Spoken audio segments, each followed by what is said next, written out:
Irish Nation, welcome to the show. We have one final preview for the 2024-2025 season. Mike, I didn't think we'd get this many game previews. It's awesome getting to do the extra show with you. Vibe check. How you feeling going into the championship? Man, I'm fired up, especially after that Penn State game. That was about as dramatic as possible. Such an incredible way to win. And each week we get to the odds of winning a championship have crept up. Now, look, we have a very tall task in front of us. The Buckeyes are a very, very talented team. It's going to be hard to beat them, but we actually have a legitimate chance at winning a national title. This is probably the highest the odds have been at any given point in time, probably in the last, really since Lou Holtz left. I'm not sure exactly what the odds are, but I would say probably I would peg it somewhere around 30 to 35%. That seems about right. That's pretty good. Look, we're not favorites, but 35%, that's a real shot at actually winning a title. I think there's one moment from a movie, an old movie that I like called Major League. I'm also a Cleveland sports Great fan. movie. Great movie. When they get near the end. Wait, hang on. I got to pause for a second. Do you know that I dressed up as the Wild Thing like 5 straight years for Halloween as a kid? Like at the age of 8. It's very age inappropriate. I definitely did not know that. I'm actually surprised that never came up, especially massively huge Major League fan. So I'm very excited where you're taking us on this journey. So there's a moment in the movie, just a very famous, iconic moment in the movie where the team, basically their owner was trying to make them lose, but they used that as fuel, and against all odds, they rallied and took it all the way. At the end of the movie, one of the main characters looks at the rest of the team. He's like, I guess there's only one thing left to do. ... Win the whole fucking thing. So that's the thought that crossed my mind. That's where I'm at right now. Win the whole effing thing. I love it. Well, I have been battling a cold. I've had a flu over the last few weeks, so I feel like I belong in the Notre Dame football team. I was at the IU game. I was at the Sugar Bowl. I didn't go to the Orange Bowl, but I'm actually flying out to Miami for work tomorrow. So I also have my Miami trip. I feel like I just keep following Marcus Freeman around the country, albeit off a few days on this one. And then, of course, we live here in Atlanta. So I think we've got, between friends and family, 20, 30 some folks that are going to do a tailgate party at our place ahead of the game in the weekend. Couldn't be more excited. Although I'll admit, as I've done this research, I think it's the first time all year where we've stared at the data and said, Notre Dame is not either like a 50-50 in this or the favorite. Like, this is the first time we are truly an underdog. The spread doesn't lie. There's a reason why we're an 8-point underdog. And this Ohio State team is the best team in the country. And that's what you want as a football fan. Like, when your team is playing for a championship, you want to beat the best to be the best. And so I think Marcus Freeman has a tremendous opportunity for this program. And today's show, I think, is going to spend a lot of time and research into just all of the nuanced ways that Ohio State has just been a really, really great powerhouse here in this season, despite 2 losses, despite not playing in the Big Ten title game, despite losing to the rival Michigan. Like, this is the best team in the country for a reason. And we think there's some real places where Notre Dame can go toe-to-toe with them. There's some real places, though, where I think you got to suspend belief. You got to believe someone's going to play the game of their life, whether that's Riley Leonard in the passing game, whether that's Denbrock just scheming up some really good looks, whether that's reserves on the offensive line stepping up. You've got to believe Notre Dame has one more big Cinderella narrative in them here in really a magical season. So, Mike, let's start off. Best team in the country, Ohio State. Walk us through why. Yeah, no question. Look, the stats are very clear. The advanced metrics, this is the number 1 team in the country. Number 1 in SP+.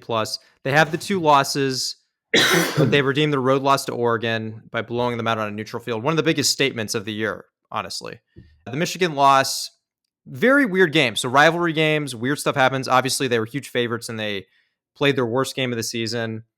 But Ohio State did go off script a little bit. They went away from their strengths in many ways. It was the one game where Brett and I feel like they really tried to out physical one of the more physical teams in the country rather than leaning into their own strengths. And it backfired pretty poorly on them. But we think that they've learned their lessons from that. And the data definitely, as I mentioned, it suggests that this team is clearly the best team per SP+, which is the predictive measure that we lean on. And Brett, I think one other point, though, is while they are definitely the number 1 team, it's not like they're far and away the best team in SP plus. There are some other teams that rank pretty closely to them. So the number 2 team, they're only lower than them by 1.2. So that's not exactly like a massive margin. And then Notre Dame, we rank number 5, and there's a 5.9 point margin between us and Ohio State and SP plus. So look, it's kind of what we've seen all year. This is a season where there's been tremendous parity. Brett, you made a note here that it's one of the most parity seasons that SP Plus has ever seen in its model, going back to 1985. So I think it just reflects what we've been saying for weeks and months, that while there have been teams at various points in time that have established themselves as contenders, there are many of these teams, and at different points in time, any of them seemed like they could win a title. And I think Ohio State, they're definitely the number 1 team here, but it's not inconceivable that Notre Dame could win this game. Look, there's a reason that the spread is what it is. We'll get into that more. It's currently about 8 points, but this is a Notre Dame team that generally holds up better than any Notre Dame team has in the past. And look, Ohio State's very talented, but it's not like they're going to be 15-point favorites or 14-point Totally. favorites, right? It's not inconceivable that Notre Dame could pull this off. Totally. This feels a lot like a closer spread than we've gotten used to seeing. This is not Georgia versus TCU. This is not Alabama in the Nick Saban era. This is not Dabo Swinney in the Knicks, like in the Dabo era when Clemson was on a run, winning multiple titles. So when we say number 1 team, there's not a massive gap between us and them. Although some reasons like injuries that might make it seem like, oh gosh, we got to step up in some areas that we maybe haven't proven this year because we have guys that have recently gotten hurt. So back to Ohio State, what makes them so great is their defense. Their defense is number 1 in the country according to SP Plus. Really, outside of the first Oregon game on the road where they gave up 32 points, they have been dominant. The only other team to cross the 20-point threshold was Oregon in a 21-point effort for Oregon, and that was a blowout, 42-21. No other team has topped the 20-point threshold. And when we say that, Oregon's the number 2 offense in the country. So it's not like they were giving up 32 points to, any old team. That was the number 2 team in the country, and then really bottled them up in the college football playoff. They held Penn State, Indiana, Texas, and Tennessee to under 20 points. That is 4 top 20 offenses. Now, SP Plus has Notre Dame as slightly better than all of those offenses, a virtual tie with Texas, better than the other 3 that I just referenced. But they have 6 data points against top 20 offenses, and 5 out of those 6, they've held them to 21 points or less. Just a very dominant track record. Similar in offense. They're a top 10 offense. I think a lot of times they get perceived as the number 1 offense because of the weapons they have, a wide receiver, because of Travion Henderson. They got held to 10 points by Michigan. And so there's some examples where they got bogged down a little bit more, but they've put up huge numbers against Oregon on the road and in the college football playoff, against Tennessee, Penn State on the road, against a good Iowa defense. So they've played 5 matchups against top 10 defense, and Ohio State absolutely lit them up. And that's been throughout the season. That's been in the college football playoff, but some of those games were earlier in the year. And I get it. Like Indiana, maybe slowed them down yards wise, still gave up a lot of points. I think you could argue Indiana had a formula for slowing them down drive by drive, and eventually special teams and turnovers doomed Indiana, not Ohio State's offense overwhelming them. Nebraska's a top 10 defense that I think really slowed down Ohio State. So unlike their defense that I think has been virtually unstoppable this year, there are some data points that says this Ohio State team can be slowed down. Texas slowed them down here in this most recent game. Really before the scoop and score, they only put up 21 points. And so if anything, I think Notre Dame's going to win this game not by putting up 42 points. Notre Dame's going to win this game by trying to be one of those data points that just gets in the way of Ohio State's offense. And I think it's a pretty good matchup. Like it's going to be strength on strength, one of the best wide receiver groups in the country against the number 1 pass efficiency defense 2 years running.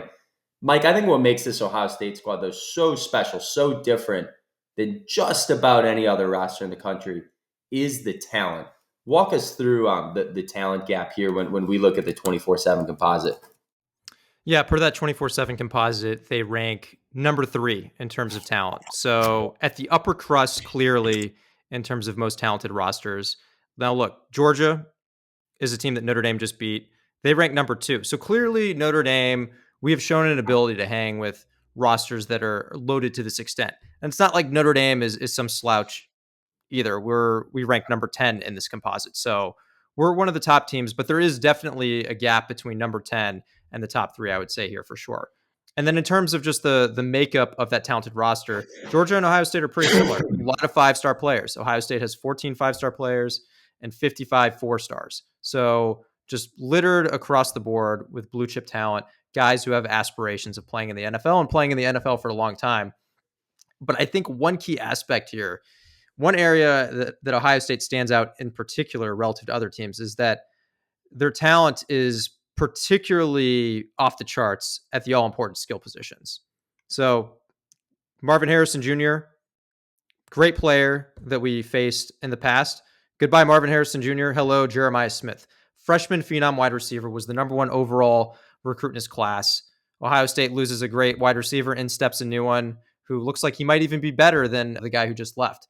Egbuka, another prominent wide receiver for them. So he was number 9 overall in his class as a receiver. Carnell Tate was number 22. He was someone who took a close look at Notre Dame, although you could debate whether or not he was seriously interested or he was just kind of enjoying the recruiting game and stringing us along a little bit. Either way, very talented wide receiver. That's just one of many.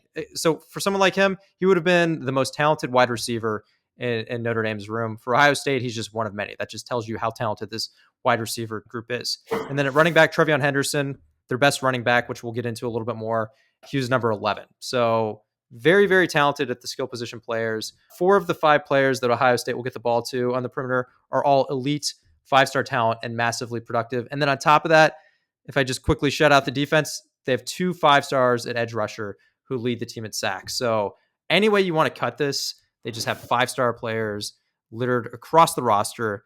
And a lot of these guys have been hits. They've lived up to their potential. They're very productive. They are physical specimens in a number of ways, and it presents a tremendous challenge for Notre Dame. Yeah, and on top of that, Caleb Downs transfers in, really before Saban even could get, his retirement speech done and the new coaching staff could come in Alabama. Caleb Downs got his NIL package from Ohio State and was gone. He was the number 8 recruit in his class. So, like, when we start talking about dudes, we are talking about the 5-star dudes, and they're producing. Like, we've had some other teams this year where we said, hey, they've got, not as much talent as Notre Dame, but they've got 10, 15 4-stars. But you look at the roster and they're not even playing, or they're, freshmen, or they're still developing. These are their best players. Just a lot to go after. I think one other narrative that's worth mentioning too for the Buckeyes, this is why a 12-team format is so good. Like, Ohio State deserves to be playing in the college football playoff. And if this was a 4-team format, they wouldn't be in. They would have lost to their rival in a really close game, and they would have lost to the then number 1 team in the country on the road on the final drive of the game. But the 12-team format lets them get in and lets them go play for a championship, lets them schedule a tough schedule, and lets them go play for a championship. And they've proven that on the field. There's a reason why they're favored in this game. There's a reason why they're one of the most talented teams. I think this is great for college football. The other thing that you might not like, but I think it's worth mentioning, they've now set the high watermark for NIL spent on a roster, rumored to be around 20 to 25 million was their NIL budget. So this is kind of viewed as like the New York Yankees. This is viewed as the best roster that money can buy. And they're living up to the hype. And now can Notre Dame, with our go get the right guys, get the guys that show up for class, still get transfers, but like in a limited way, still do NIL, but not to the extent Ohio State is. This is our opportunity to kind of go and be that good guy trying to take down the New York Yankees. Like, there's very much that feel to this game. Let's dive into the defense. You previewed it. Jack Sawyer, I'm going to screw this one up and have to take a shot of Malort. JT Tumoloa. I'll say that. Tumaloa. Yeah. Okay, yeah. Cool. There you go. No Malort for me. So 24 sacks between the two of them. Jack Sawyer obviously had the biggest play of the season for Ohio State with the strip sack fumble, return for a touchdown to seal the Texas game. They're both 5-stars. They both rank in the top 25 for edge rushing Pro Football Focus grades. They're also both top 10 in run defense Pro Football Focus grades. I think that's the biggest thing that gets missed about this edge rusher duo is they are physical in the run game. And then you back that up. They have two very fly around the football. They kind of remind me like Cody Simon of a little, he's a bigger guy, a little bit of a Manti Te'o. Sonny Styles, a little more speed like a JOK or even a Jalen Snead type guy. We know both of these players really well, or at least their families. Sonny's brother was Lorenzo Styles, who was a wide receiver at Notre Dame. He then transferred to Ohio State. He's the one that actually had the massive explosive play to open up the Notre Dame-Ohio State matchup in Columbus. And then Cody's older brother, Shane, played at Notre Dame from 2018 to 2021, was a reserve linebacker for us.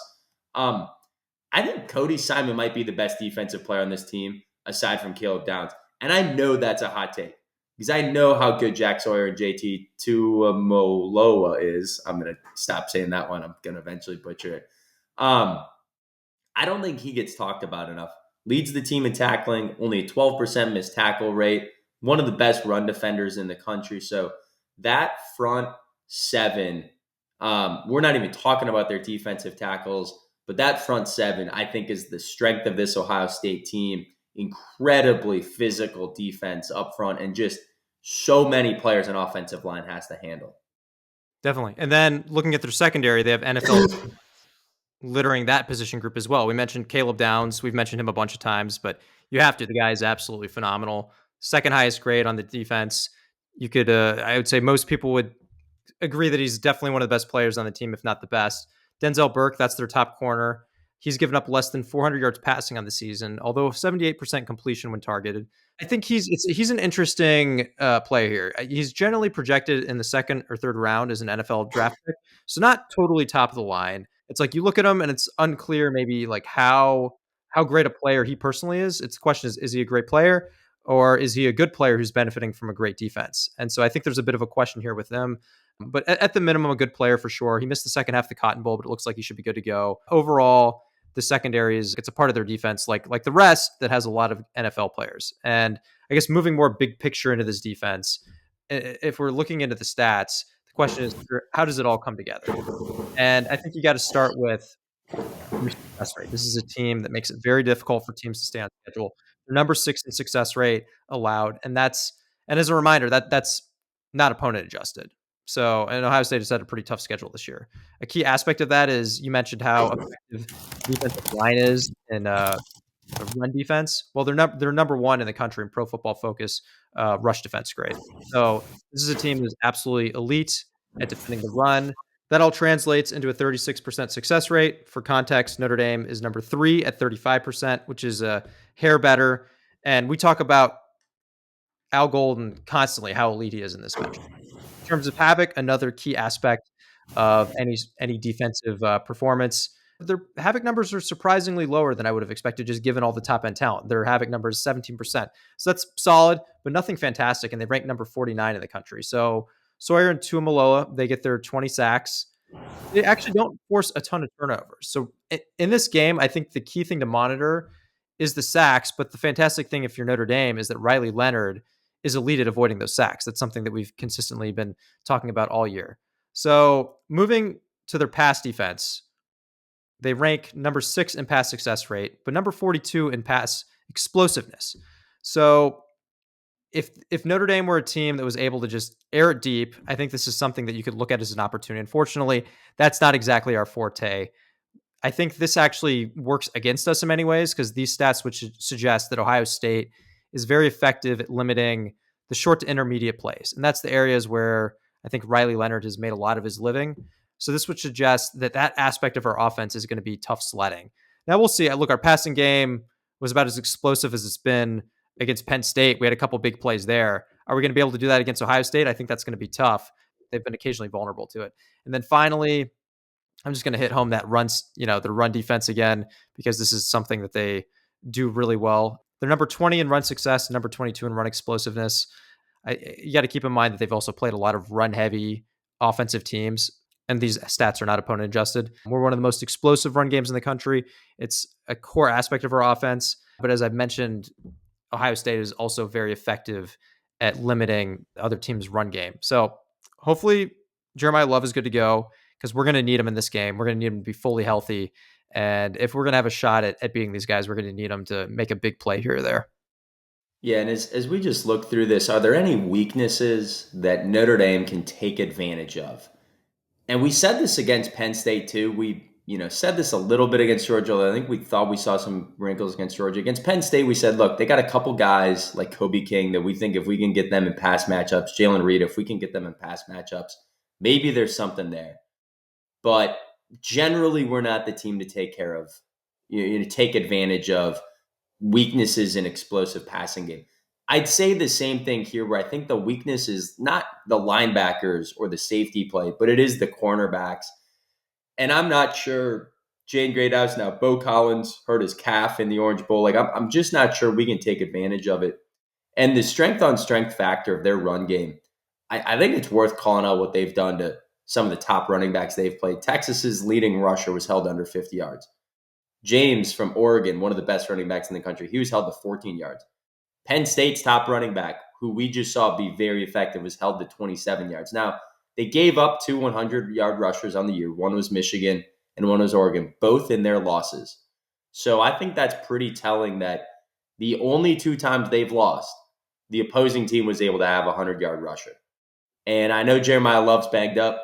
If there is a time to just empty the tank and go for 25 carries, if there's a time for Riley Leonard to just ground and pound, this is the game to do it.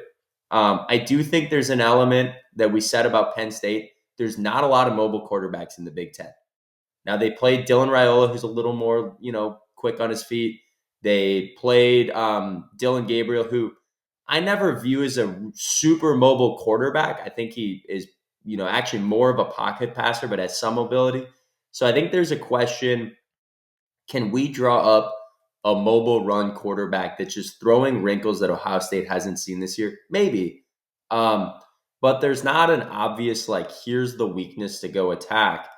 And it leads you to believe that Mike Denbrock just got to dial one up. Just like we talked about when we broke down the Penn State game in the Orange Bowl, Mike Denbrock put 14 points on the board for ND by drawing up layups for our offense against an otherwise very talented defense. I think you have to believe that.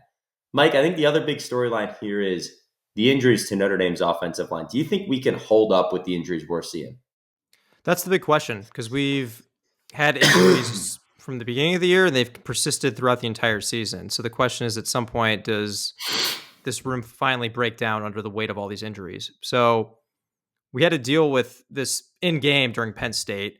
Anthony Knapp went down and Rocco Spindler went down. Tosh Baker filled in for Knapp at left tackle, and he didn't cause any critical errors, but he graded out very poorly, had a very poor grade.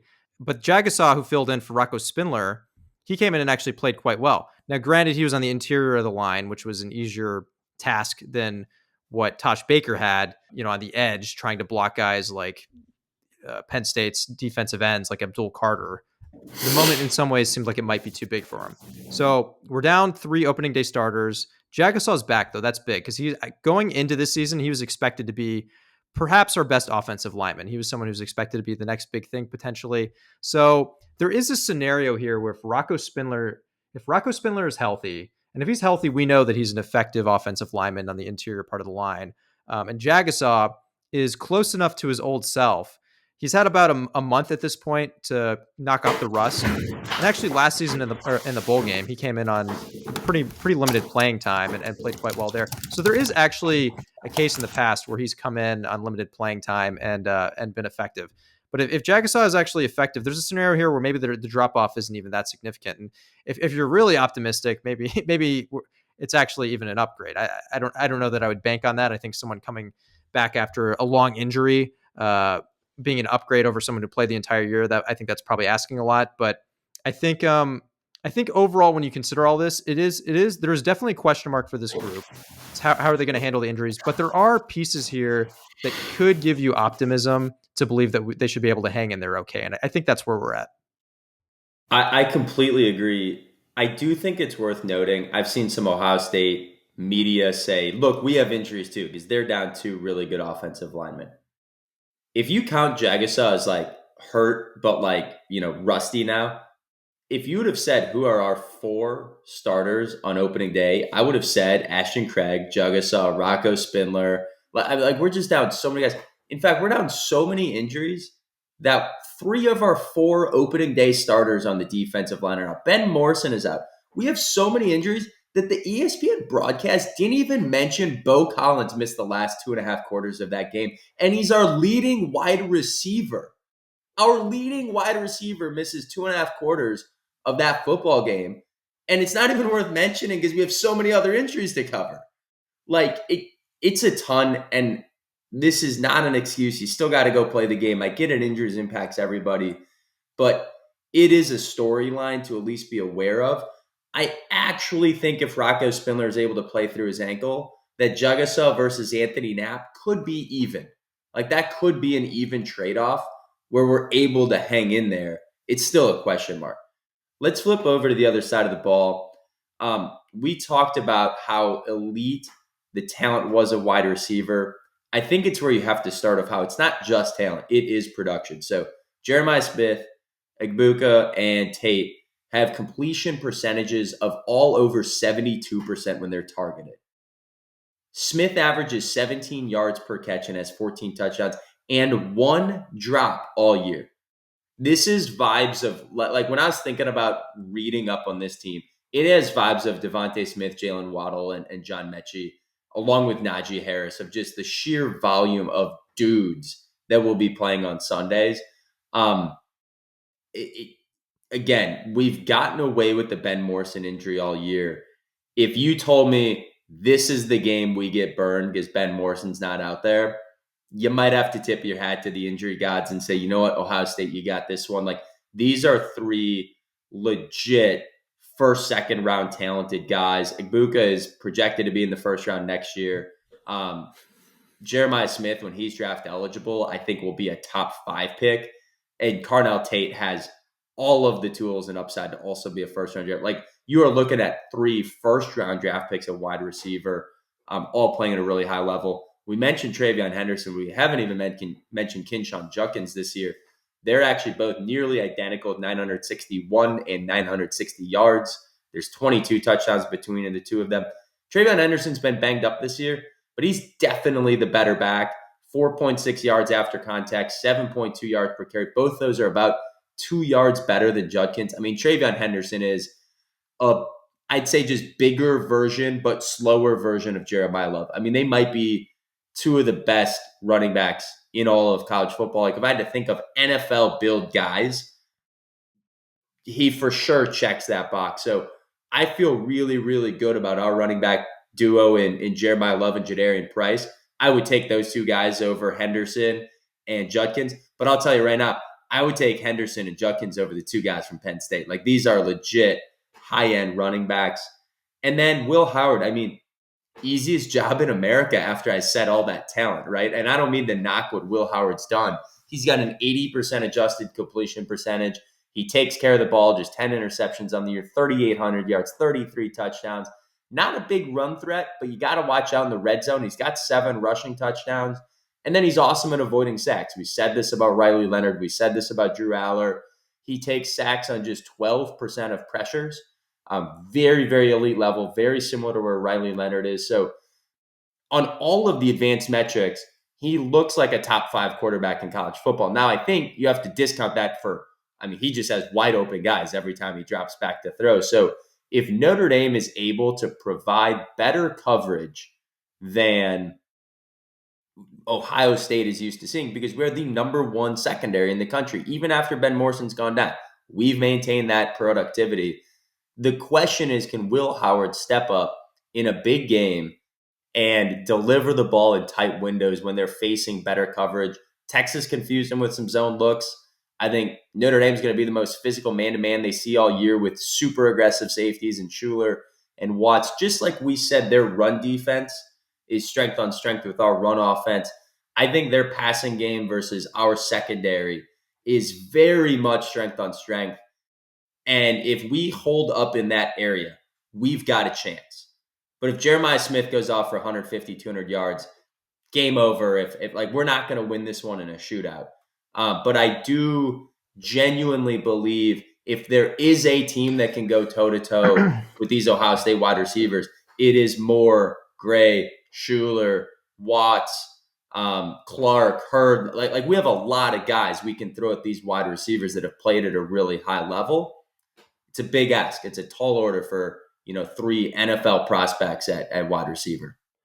Definitely. Look, and I think one aspect to keep in mind is that I think Will Howard can be rattled. I think when you give him a clean pocket and you give him time to dissect the defense, he's generally able to pick apart the defense, especially with these wide receivers. Now, look, Brett, as you mentioned, our secondary, I think, is uniquely positioned to limit what their wide receivers can do. So if there's some combination of us being able to get some pressure on them, being able to mix up the looks, confuse them with some zone coverages, and then have our secondary hang in there, I don't think it's totally unreasonable that we could rattle him, and you could see a pretty big drop off in his play.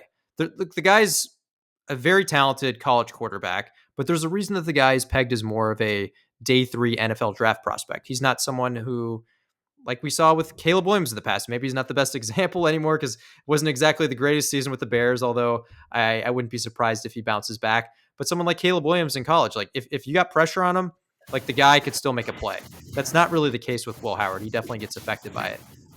So anyways, moving on. In fact, on that point, I just pulled it up too. I compared his stats to Riley Leonard's under pressure, and he has more productivity, more yards per attempt than Riley Leonard does when he's under pressure, but a very similar drop off in completion percentage. He goes from being a 78% completion percentage when he's under clean pressure, clean pocket, down to 56% when he's under pressure. His Pro Football Focus grade drops from a 91 to a 50. Riley Leonard drops from a 90 to a 40. So, like, there's actually very similar vibes to the Achilles heel that we've talked about for Riley Leonard this year, that when he's under pressure, doesn't take sacks, doesn't make mistakes, but it's not great.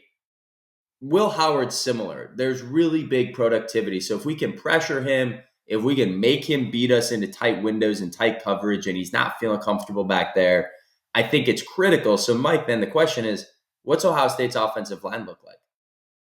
Yeah, so that's the weakness, I would say, of this team. And this is where they've had some injuries as well. You talk to Ohio State fans, they'll tell you, they'll be like, hey, we've lost I think their left tackle, their center. They've had some key injuries here, and they generally grade out poorly. So it reflects that. And in terms of the breakdown of strengths for the offensive line, it's similar to Notre Dame. They're a bit better in the run.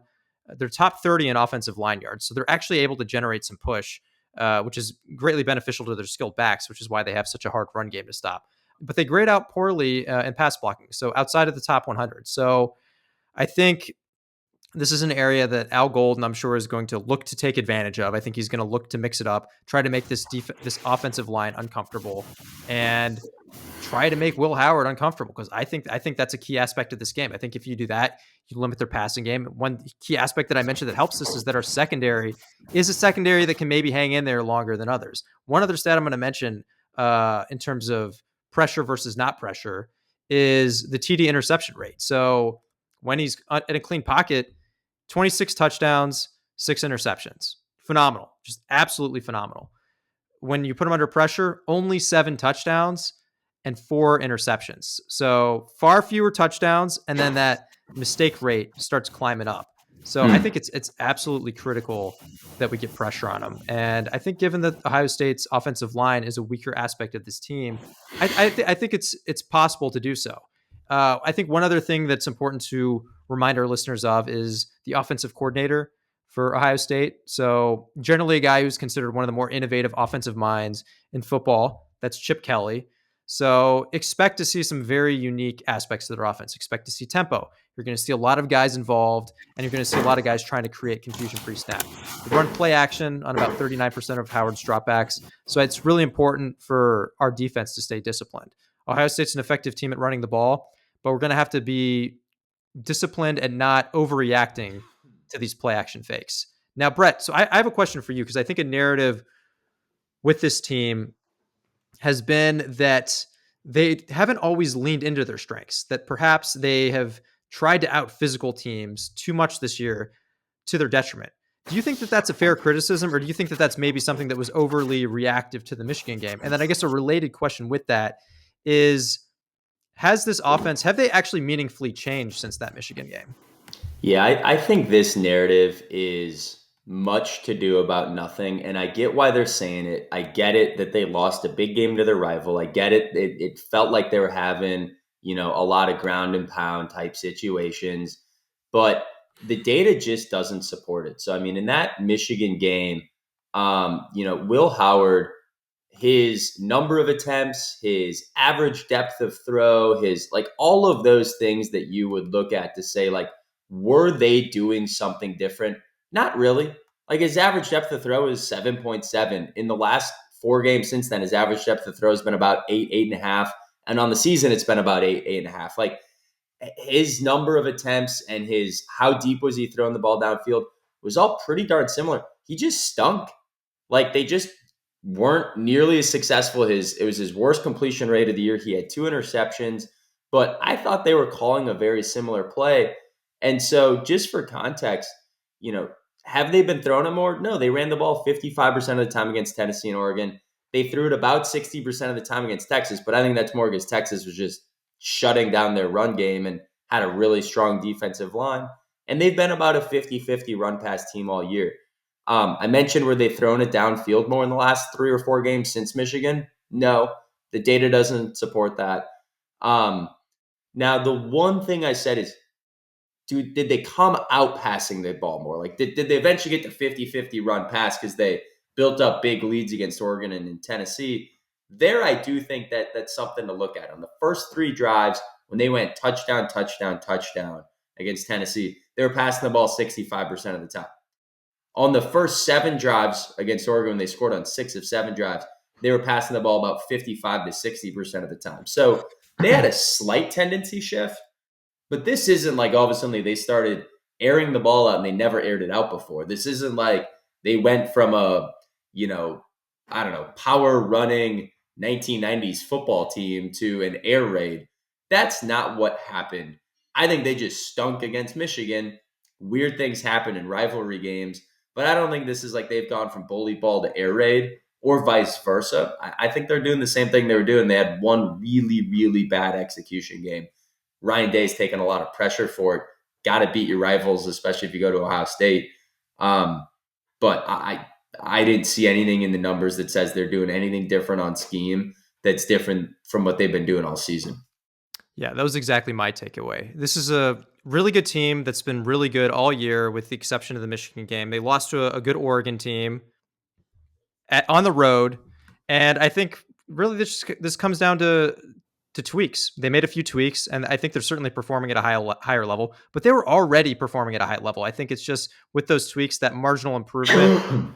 I think it just puts an exclamation point on what they've been doing, but not a drastically different team from what we've seen throughout this year. In terms of this matchup overall for Notre Dame, I think this is really interesting because Notre Dame, we're the number 1 team in the country in defensive pass success rate. And then we're going up against Ohio State, who's number 1 in offensive pass success rate. So that's really, there are a lot of strength on strength matchups. We even talked about our run attack on offense versus their run defense. But I think the critical one here is that our pass defense versus their pass offense. I think that's the one that's going to be the most critical aspect in this game.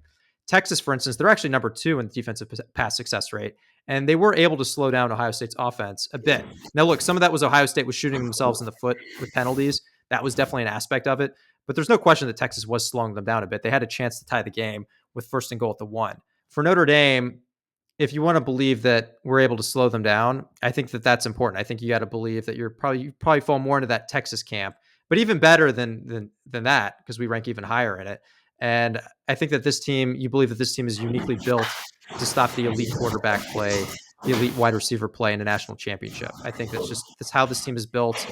And a lot of these games come down to matchups. And I think this is a matchup that in almost any other matchup, Ohio State this is a clear one that skews the balance in their favor. This is a rare instance where there's one team that may be able to keep it about as even as possible. Yeah, let me put a couple more numbers on this to say what we mean by number 1 here. So their pass success rate is 49.8%. So every other time they pass the ball, they are picking up enough yards to keep moving the chains, whether that's 50% of the yards on first down, 70% of the yards on second down are converting on third, 50%. Notre Dame is number one on defense in this category, allowing just 26%. So we're more like 1 in 4 when an opposing team is trying to pass against us. When Ohio State's doing the passing, it's every other. In the Texas-Ohio State game, Ohio State's success rate on expected passing downs was 30%. So Texas did their job. That was not that 49.8% number.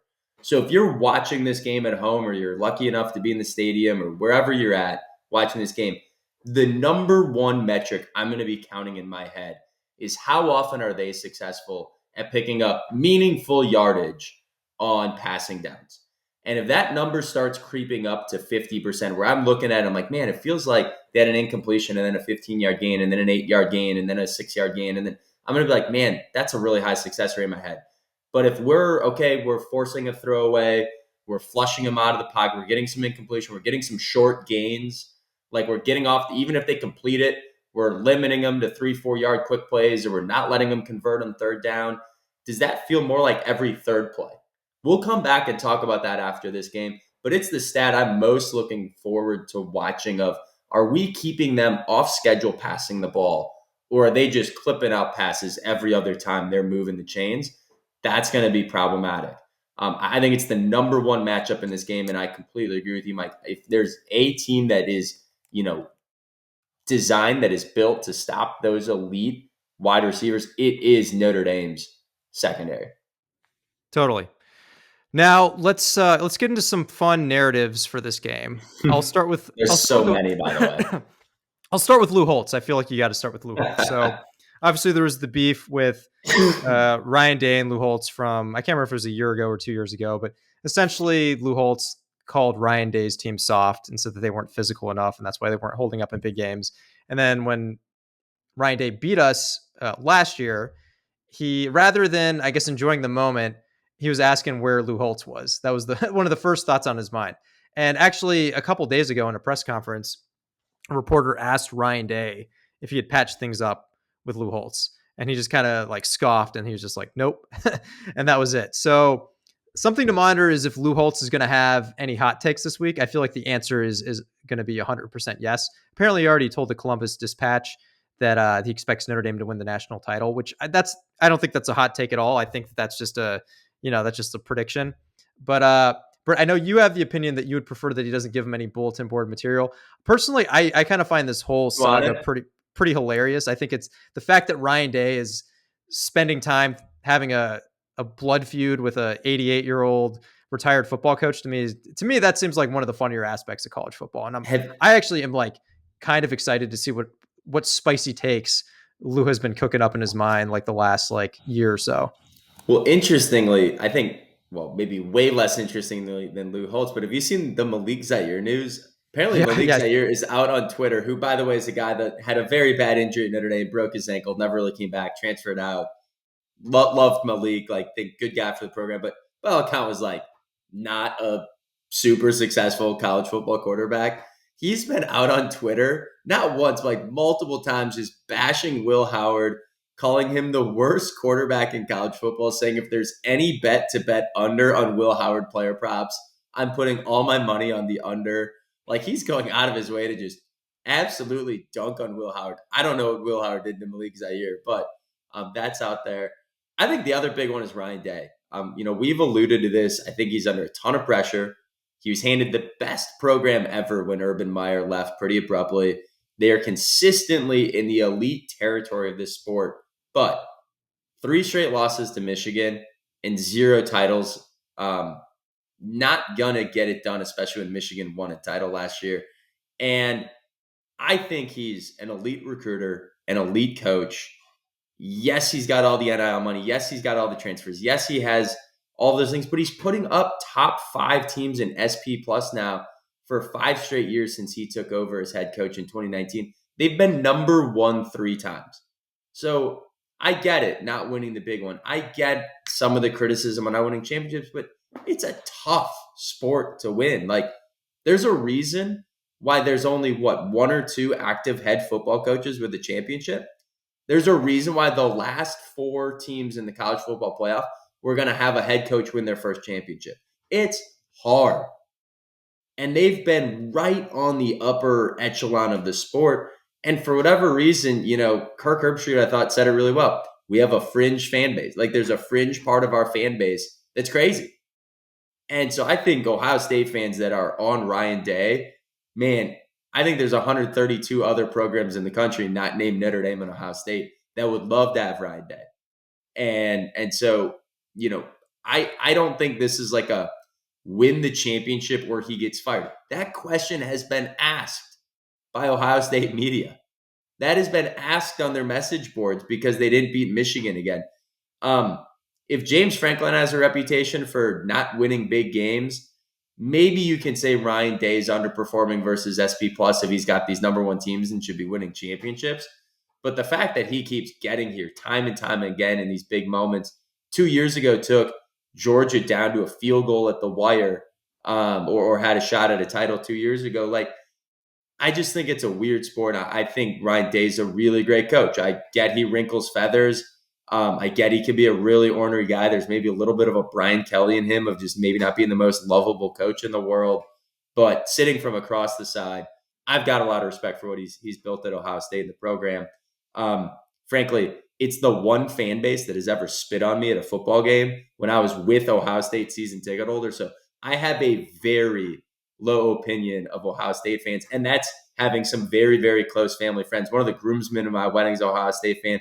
I know a couple of the groomsmen in your wedding, Mike, is an Ohio State fan. So this is not a comment to our friends and family, but I have some thoughts on the Ohio State fan base that I will not explain any further on this podcast. I'm kind of sort of team Ryan Day if it's a Ryan Day versus his crazy fan base. But the other coach, Marcus Freeman, has some really big storylines in this game too. Yeah, absolutely. So this is one that's going to get mentioned over and over again. Marcus Freeman, unless you've been living under a rock as a Notre Dame fan, you'd know that he graduated from Ohio State. And Jim Tressel, the famous Ohio State coach who won a national title in the early 2000s, has been his mentor. And he still calls him my coach, interestingly. But it seems like whenever Freeman needs needs a brain to pick, needs to get some perspective, Jim Tressel is his go-to guy. And Tressel's been, more than happy to fulfill that role. And on top of that, I mean, these connections run just deep, like across the board. James Laurinaitis, another great, so that's a great Ohio State linebacker. He's currently Ohio State's linebacker coach. He was a teammate with Coach Freeman at Ohio State. Was an All-American, co-captain actually with Freeman. They were both in the linebacker group. Freeman actually gave him his start as a grad assistant in 2022 after Laurinaitis played in the NFL and had a media career. And then after that start, he then moved over to his alma mater. But he's still one of Freeman's best friends, not only in the industry, but just as a whole. Like, they were both in each other's weddings. So these connections run very deep. And Freeman, I mean, he's also from Ohio. Not only did he go to Ohio State, he's also from the state. These connections run very, very deep. So this is a storyline that you're going to hear over and over again. And it's just one that you can't ignore. It's just the connections between these two programs. For two programs that haven't played that much in the past, there are it's remarkable how many mutual similarities they share, how many mutual connections they have. And I think this is the best example of that. And Brett, before I get into score predictions, I want to give another comment about Ryan Day. I think, I think with him, I agree with you. I think the guy is, I think he's an elite recruiter. I think he's an elite developer. I think that's a key point. I think he's elite developing talent. There's no question that the players that come into his program, they have a great shot at developing into not only an NFL draft pick, but a top NFL draft pick. And we've seen that over and over again. It's really just, if there's no question that he gets the talent there, he develops it. It's just what he does once they're on the field. And football is a wonky game. You can have some weird stuff. It's not a big sample size. It's just more that with that talent, he has underachieved, which you mentioned. He's underachieved per SP plus. So, look, the question for him is if he can get over that hump. And I agree. I think they're lucky to have someone like that who can hold on to a program at that level. And I do think that there is an element in any fan base that's a little crazy. I don't know if I'll say that if Ohio State's crazier than others. I'm originally from Ohio. I have a lot of family from Ohio. My cousins went to Ohio State, so I'll say it for you. Yes, they are. I'll try. All the Ohio State fans I know personally are all they definitely do not fall into this camp at all. For sure. But as someone who is an Ohio sports fan, I definitely like Ohio sports fan as a whole, particularly in Cleveland. Look, we are a very passionate bunch, and I think you see that with like the Cleveland Browns. You'll see that with like the Guardians, and you also see an element of that also with Ohio State. Although the expectations for Ohio State are, it's like when you expect a team to win a title regularly, I think that brings something else out in the fan base that's not always healthy. And I'll just leave it at that. For sure, for sure. Well, you got a team trying to win it for the first time in a decade, another team trying to win it for the first time in 3.5 decades. One of these fan bases going to be celebrating here in Atlanta. Let's get into score predictions here to round out the show. Vegas had this one open as a 9.5-point spread. I think that surprised me as a little higher than I was expecting. It is slimmed down to 8 with an over-under of 46.5. So that implies about a 27-19 ball game. Maybe, 28-20 in that zip code. And SP Plus implies about 5.9 points. So SP Plus has this a couple points closer. I think right now you're seeing a lot of fan money or amateur money going in on Notre Dame.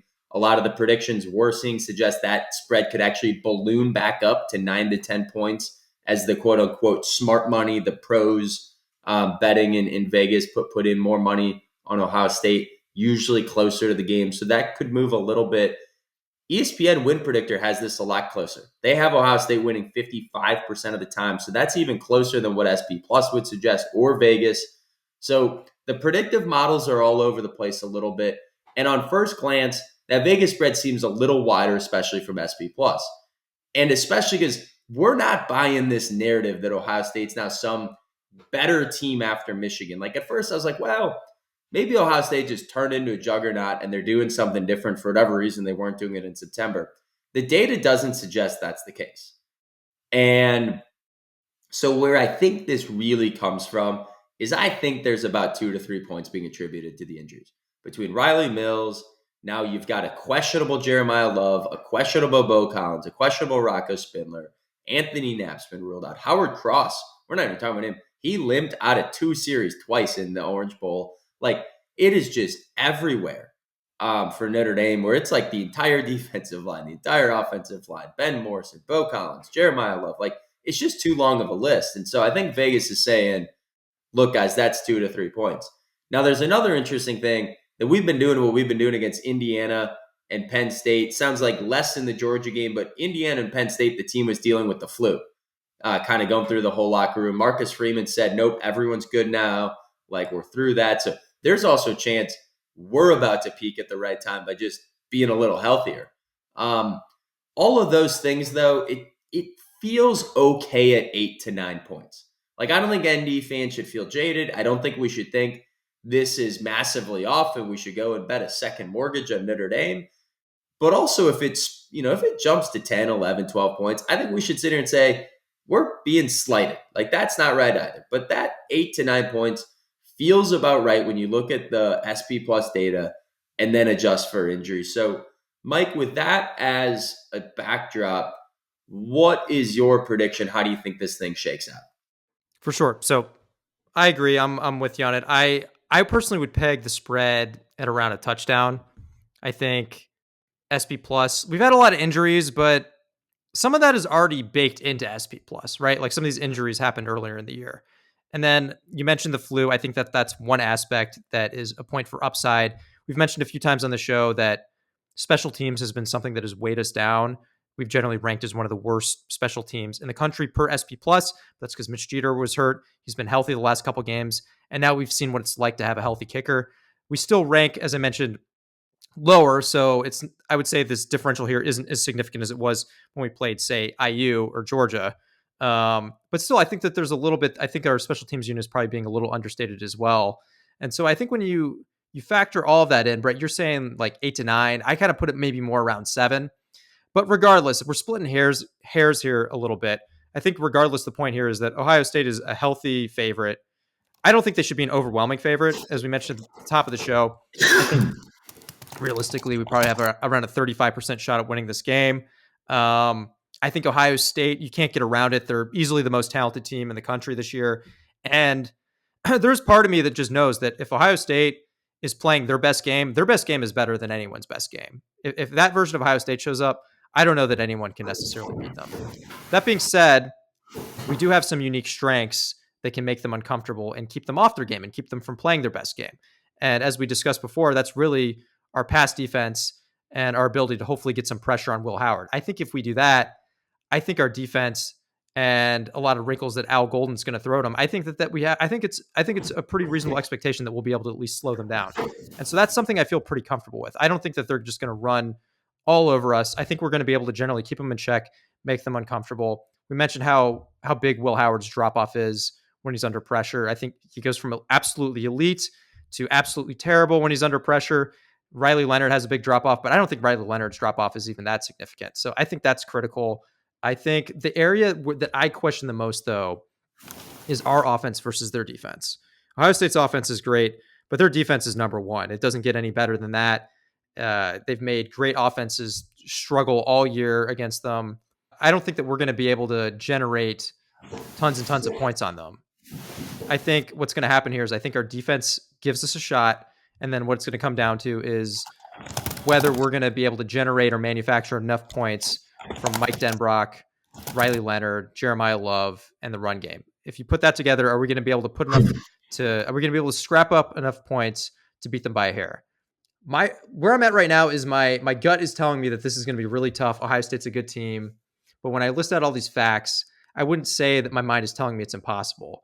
And my heart is telling me that this is a team that has been so gutsy all year. They've found a way. I think we have the better coaching staff, which I don't think you want to understate that. I think that this team is going to, I think that they're going to feel that they're being slighted, and I think they're going to show up and try to make a statement. And that's where my heart is. And so my heart tells me that we beat them by a hair. The defense slows them down. The offense does just enough. We beat them 23-20. My mind is telling me elsewhere, but give me Notre Dame winning a title 23-20. So ESPN thinks we win at 45% of the time. The Vegas opening spread of 9.5 points implies we win 24% of the time, and now that's maybe creeping up a little closer to like a one touchdown spread is about 30% of the time. So the math is saying we're going to win 25 to 45% of the time. Clearly, by the way, those are really big ranges. Like the models don't agree. The SP Plus spread of 6 is about a third of the time. So let me just go with SP Plus because that's my tried and true one big believer. We should only win this game once every 3 times. So my head, my math, if you had to pick a winner of what I was going to bet a mortgage on, you shouldn't pick Notre Dame straight up in the money line. That's why you have odds. I actually think versus Vegas, you should put your money on Notre Dame if you're going to be betting. I probably wouldn't recommend it because I would generally recommend, investing in the S&P 500, not SP Plus football, but that's my other career. And so I say all of that. We've come too far to think through the analytics. We've come too far in this season as the analytically based podcast that is pulled for this team that's going to take glass half full takes to not say, what is the path for Notre Dame to win? And then go cheer like hell that it happens. And Mike, I think you hit on a lot of the right points. But I'm going to step back on the grit of this team. The stuff that the numbers just aren't going to define. The stuff that we talked about after the Orange Bowl. The stuff that we talked about after the Sugar Bowl. How many times this year have we sat on this show and said, there are just too many contributors on defense to call out a game MVP, so we've got to rattle off 7-8 guys that had awesome games? How many times on this show have we said, gosh, I don't think we have a wide receiver, but somehow we put up 400 yards of offense and won the game despite Riley Leonard doing whatever under pressure, despite whatever young, inexperienced offensive line. Like, this team has not been phased or rattled by injuries. And most importantly, I think Golden, Denbrock, and Freeman have continued to scheme so that they can be successful as a group without needing any one dominant guy at any one position other than maybe Jeremiah Love. But even then, he's only averaging 10, 15 carries a game. Like, we're not riding him 30 times a game. And so I don't think the injury narrative will be a factor. If anything, I think that will fuel this team. And then if there is one team that's built to slow down Ohio State, it is Al Golden's defense. We're the number 1 secondary in the country. If there is a team out there that can make this a close game. Could Ohio State blow us out? Could they put up 40 points? You bet. That's why they're the number one team in the country. But if there's a team that can hold them in the low 20s, if there's a team that can shut them down and make this an NFL type back and forth slog, it is Al Golden's defense. And so then you got to get to the offense where I'm the most worried. We are designed to run the ball, and Ohio State is designed to be dominant at stopping it. And I don't know if we have the weapons in the passing game to pull that together. So what do I believe?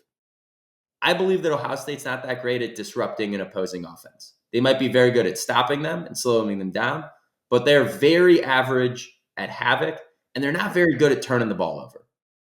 And so I think Notre Dame is set up to play a clean game, not get disrupted, not take negative sacks, not have the field position flip on us a bunch of times. And then I think Riley Leonard and Mike Denbrock got to have wrinkles to get those layups. We talked about the Anais Williams mismatch was a layup. We talked about the Jane Greathouse, just the overall play call. If it wasn't going to Jane Greathouse, Jeremiah Love was just as wide open on the, maybe not just as wide open. Jane Greathouse was wide open. But Jeremiah Love was also streaking down the other side of the field for what was a layup. I think Denbrock's got to drop a couple of layups. And then we've stopped talking about it, but man, if Marcus Freeman doesn't have a fake punt, a fake field goal, a fake something, a gadget play, like I'm convinced our aggressive approach in this game can go give us a shot. So this one is more with narrative and heart. This is not what SP Plus data says, but SP Plus data says this is in the realm of possibility. SP Plus doesn't think this is some long shot out there. So before I give my score prediction, I'm going to close with my guy, Lou Holtz. Now, after we win the game, if Miami wants to fight, fine, we'll meet them in the alley. And if they do, you save Jimmy Johnson's ass for me. So we're going to save Ryan Day's ass for Lou Holtz, and I got Notre Dame winning this one 24-23 in a thriller, another instant classic, and let this team go down as one of the greatest cardiac teams of all time, grinding out Notre Dame's first championship since '88. Let's do it. I gave the sign off for Penn State, and that was a historic win. So keep it going, my man. Let's do the same thing here. So with that, Irish beat Buckeyes. Irish beat Buckeyes.